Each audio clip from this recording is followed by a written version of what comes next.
speaking at Hamilton Park Elementary School. Shout out to Shannon. Shout out to Mr. Clarity.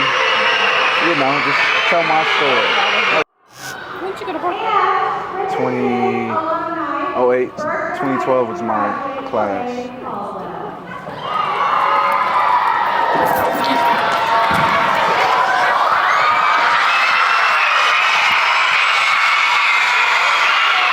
Hey, what's going on? What's going on? I just want to give a big thank you to Mr. Clayton Clarity, and also a huge thank you to Shannon.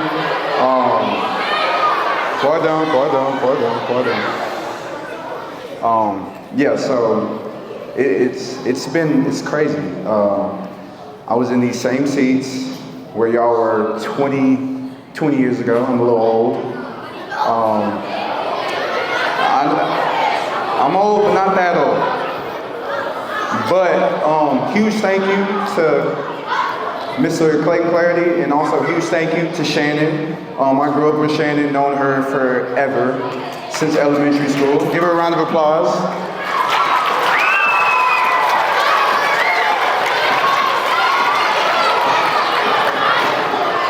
Yeah, so a little bit about my story. I grew up in the same city you guys are, North Dallas, Richardson, Texas. I went to Yale Elementary, and growing up, I was never, you know, the best of the best. I was always just kind of overlooked, but grew up playing football, grew up playing soccer, baseball. You know, I was a little kid just having fun like you guys. So, went through that little period of time in elementary school and ended up finding, you know, football as my one passion. My number one passion was always in the playground, playing around, growing up. Played a little tackle football in front of the house, and I actually quit football 4th grade. I know. I decided to play a little soccer. Yeah. But I love it. I love the crowd. I love y'all. So what happened, guys, I quit football 4th grade, played soccer, figured out I didn't like it, and got back into football 5th grade, turned into a whole different monster, a whole different beast, where after our Little League football, I actually played against Hamilton Park Bobcats growing up. Crazy. Time flies. And I think the moment I knew football was pretty much the first thing I wanted to go to, my first passion. After my season in 5th grade, my coach asked for my autograph, and I'm, 5th grade, you're 11 years old. That was probably the first big moment where I was like, okay, I might be a superstar. Who knows? Going into junior high, I actually had a pretty traumatizing injury in 8th grade. Had a helmet-to-helmet contact. I was actually momentarily paralyzed for 30 seconds to a minute. I just remember kind of looking up at the sky like I couldn't move. And thankfully, thank God, I was able to have that feeling of my limbs again. And I actually was having to be picked up into the back of a pickup truck. We didn't call an ambulance, too many issues. And went to the doctor, had an MRI. They seen nothing but just a tight back. Thankfully, I ended up playing that week after. So who knows, just like by the grace of God, I'm still here. Like, you just never know in certain instances with football, just life situations that life can be taken away. I've had friends and family when I was at the age of you guys that I've lost. And that's kind of really propelled me to love one another, have fun with your friends and family, because you just never know. And just to always just be passionate, have love for one another. So, going into high school, that's when kind of the big dogs started coming. The college recruits, Oklahoma, all the your favorite teams, they started coming around while I was being recruited my junior year in high school. Their excuse to me was more, oh, he's too small.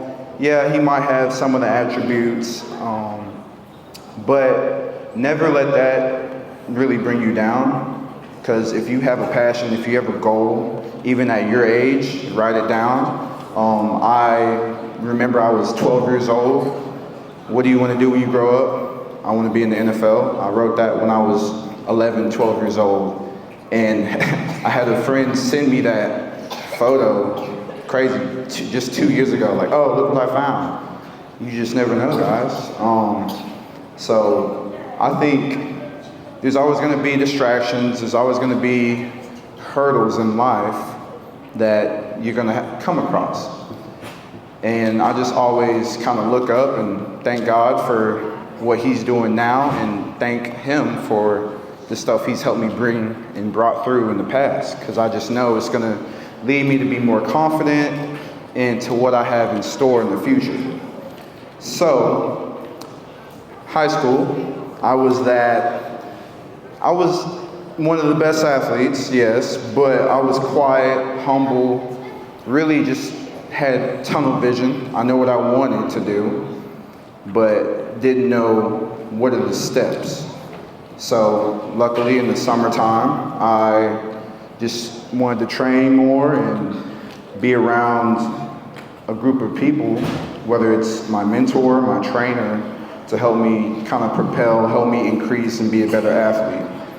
And going into my junior, senior year in high school, that's when I was really grew. I grew and was, instead of that role player athlete, I was the main guy, the star.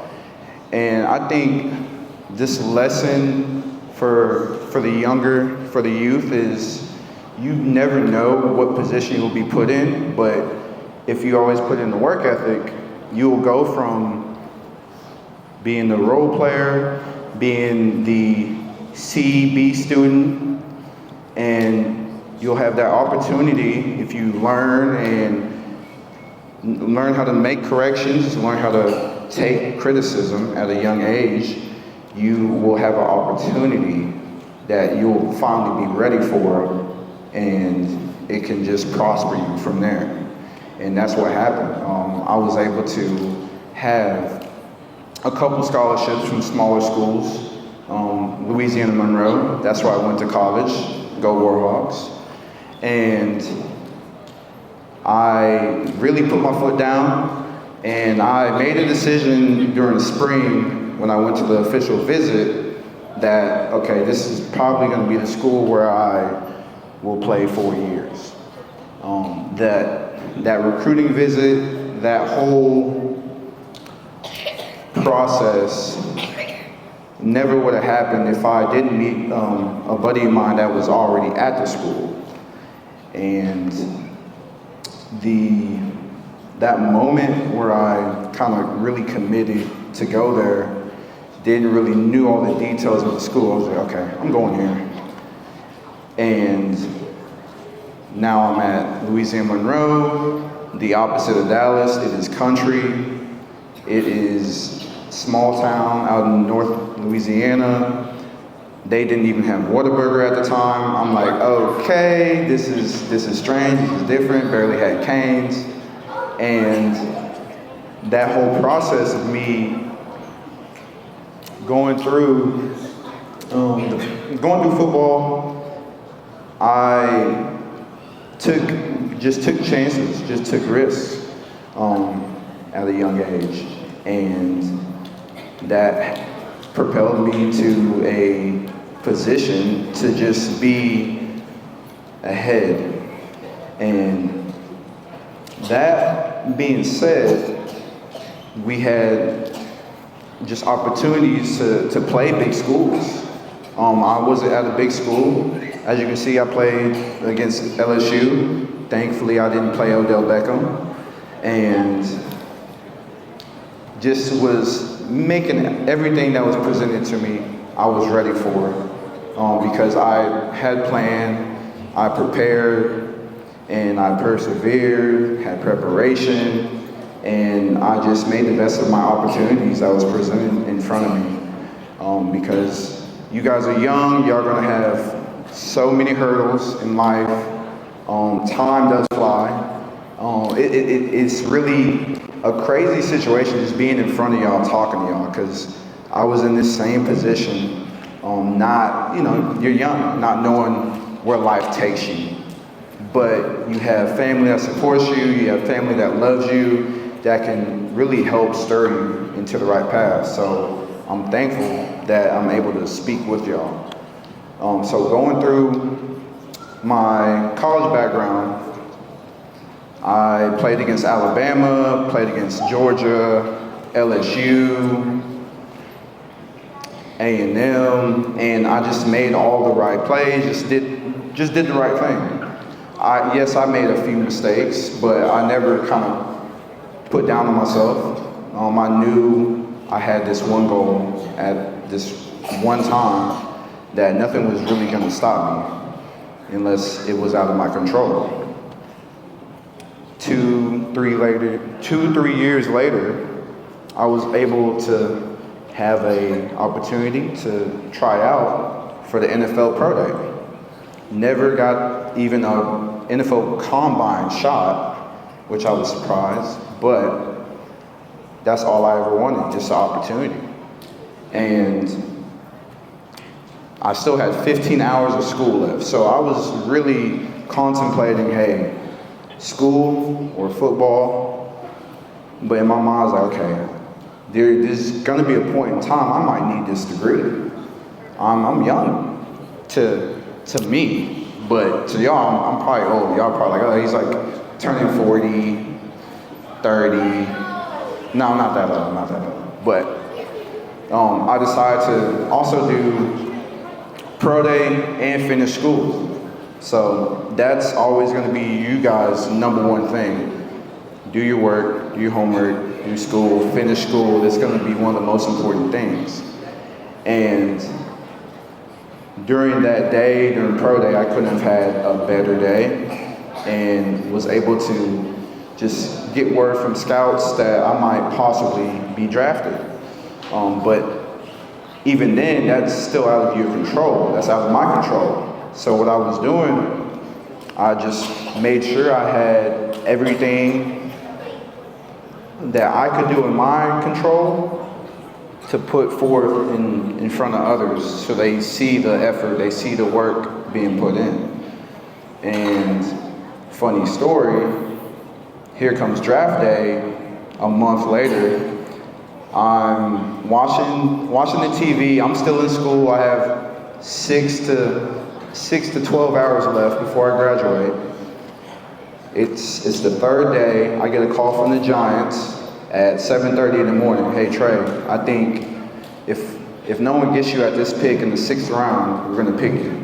I'm like, okay, cool. Like, hey guys, like, I'm at my boy's apartment. I'm getting hyped up, just ready to have my name on the board. It's an unbelievable feeling. And the day kind of rolls around, hours pass by, and my name's not picked up yet. I'm like, hey bro, let's grab lunch, man. Like, let's hurry back. By the time I get back, my name's gonna be called. So we go to Chicken Express and go to the drive-thru, and I see a caller ID from Cleveland, Ohio at the time. And I end up getting a call from the Cleveland Browns at the Chicken Express drive-thru. So I'm ordering a 2-piece chicken breast, and I get a call. His name at the time, he was one of the vice president of scouting. Like, hey Trey, like, would you love to be on the Cleveland Browns? I was like, of course, I'm not gonna say no. And that whole process just thinking about all the times in my life that I've gone through different hurdles, different distractions, felt like I wasn't good enough, felt like I was never the star player, 4 or 5 star, I was never that guy, I was always overlooked, this and that, and for that moment to happen, it was so surreal. I mean, I hopped out my buddy's car, running in circles, crying, it was crazy. And that moment, when I actually get to Cleveland, it was a tough moment because I got there, went through they call it OTAs. I went through training camp and I ended up tearing my hamstring. So I went through so many obstacles, so many injuries, and having to propel back was mentally kind of exhausting. But what I did to really get me through that part of my life was I kind of just gave my problems to God. I was really focusing on what I could do to get better, what I could do to really mentally get out of this funk. So I got out the funk, I got back to playing, and then I'm actually released but put on practice squad. I get put on practice squad. What that means is you're pretty much a reserve for if an active player gets hurt, then they'll call you up and now you're playing. So I get hurt on P squad again, and 10 weeks later, I'm finally healthy, and I end up having a great practice, and they pretty much pulled me up to play against the San Diego Chargers at the time. This is Christmas Eve game, so what a Christmas present that was. And I'm in playing in the game, bam, I pull my hamstring again, I'm out the game. And at that moment, I'm like, okay, I think this is probably a wrap this season. Let me focus, get back to playing second year with the Browns. I get back to focusing playing with my second year, I get released. So I get released in Cleveland, and at the time, I still have my apartment. I'm just really kind of mentally gone at this point. I'm going 15 minutes down the road, still training, but I'm not on a team. Don't have really a vision of where I could possibly be now. And I went through a free agent process with the Eagles, Giants, Titans, Bills, and the Jets. Going through this, they call you up a day prior and put you on a flight, and you're just hoping to have another shot, another opportunity with a team. I get to New York with the Jets. That opportunity, that didn't happen. I get with the Eagles. At the point, they told me I was better than the guy they actually signed, but it was early in the season, so that didn't happen. Bills, nope. The Rams, actually, forgot about them, nope. So all these opportunities didn't happen, but I continued to put the work in. Yes, I was definitely in a funk. I was definitely, having great people around me to kind of bring me out of that transition, bring me out of that season, and ended up actually working for Orange Theory Fitness at the time. Because I was like, okay, well, I still need to work out, free membership, let's do it. I ended up getting a call from the Titans while I'm at work. Good thing they already knew everything that was gonna happen. So I go to Tennessee in 2018, ended up playing for 2 weeks, got thrown in the fire and got put out, got released. And this time and point, I'm like, okay, is football really for me? What am I going to do with my career? I don't know what to do. I'm kind of in a shock now. It's like, okay, I think I'm finally going to wrap it up. But along came the XFL. I was like, okay, let me work out for 6 to 9 months and be put in another position to play for a team. So I ended up being signed in the XFL pre-COVID. Then 3 months later, I'm as healthy as I've ever been, playing in the game, playing in season. Then comes COVID. So that cut everything pretty much short. Now, at the time, I kind of really started thinking about life after football. Good thing I do have my degree. Ended up getting into the mortgage loan officer side of things. I had a buddy who was working with Mr. Cooper at the time, and he told me it would be a great fit. This is why it's also important to, one, never burn bridges, two, have great people around you that will always help you when you are in a position to help others, or when you feel like you are needing to stir to a different path. And got into that field. So, my stint with the NFL has really taught me to have perseverance, have patience. Life will hit you with some hurdles. Have fun, love one another, pursue what you want to pursue in life. Don't have more drive than you have distractions. I think that's the biggest thing. While you're young, you're going to go through a lot of distractions. You're going to go through school, girlfriends, boyfriends, y'all you're going to go through everything. And what I want to say, just to end it off, is to always give it your best foot, always go 100%, and to always think about what you've gone through and what you got through to get you to the future and get you to the right path on where you're going. And yeah, that's my good old story.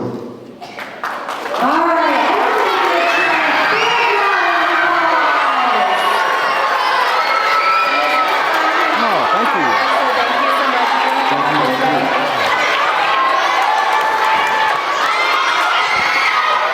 Sorry they were talking at the beginning. No, you're good. Actually, I like that. I mean, they were like excited a little bit. It's never that quiet, which means you're Right. going to stay and watch. Yeah, I'll stay for a little bit. Yeah, you can go down those. Do y'all want him to see it? Yes! Is that what? No, I actually didn't. Can we go? I'm just right in front of him. Hi. Hey. What up? Show him where we were sitting. Okay. Nice to meet you too. I'll see you after, okay? Yeah, okay.